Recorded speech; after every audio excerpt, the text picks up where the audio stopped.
among other factors. On an annual basis, the lead indicator rose by an encouraging 0.6 points, this after a long spell of negative annual readings. Despite this positive reading, analysts still expect Finance Minister Pravin Gordhan to downwardly revise GDP for this year from his forecast of 0.9% in the February budget, closer to 0.4%. Well, it's just over 24 hours to Finance Minister Pravin Gordhan's midterm budget announcement in Parliament.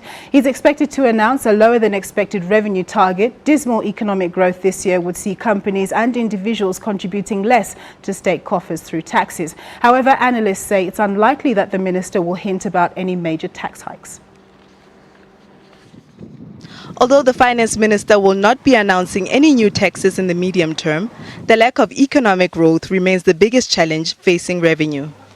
The tax regime we have is overall pretty vibrant and pretty good. Can we expand the tax base? Yes, they can crack down on avoidance. Maybe they can pick up a lot of the illegals. I think the biggest issue we have is evasion of certain high net worth individuals, mid-level, and that's going to be really about enforcement. But it's not about the law. It's more about enforcement. And many of these issues that we're facing is facing internationally. Our real problem is our economy isn't growing fast enough. And we need the money. The real money is going to come from the growth. Avoiding a ratings downgrade remains vital, as it may negatively affect the tax revenue target.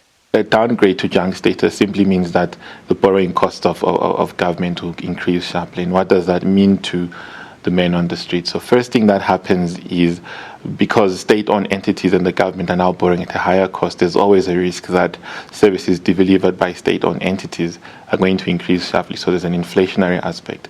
The second aspect that follows through is government's wage settlements with unions are largely dependent on inflation. So once we are in a higher inflation trajectory, it means government is obliged to make a higher wage bill settlements to its workers, which creates a cycle of higher wage bill costs.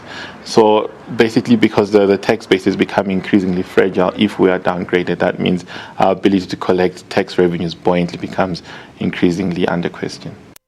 South African Revenue Services works towards a 1.1 trillion rand target for this financial year. The tough job of keeping a tight lid on government spending still remains with the Finance Minister. Naledi Ngobo, SABC News, Johannesburg.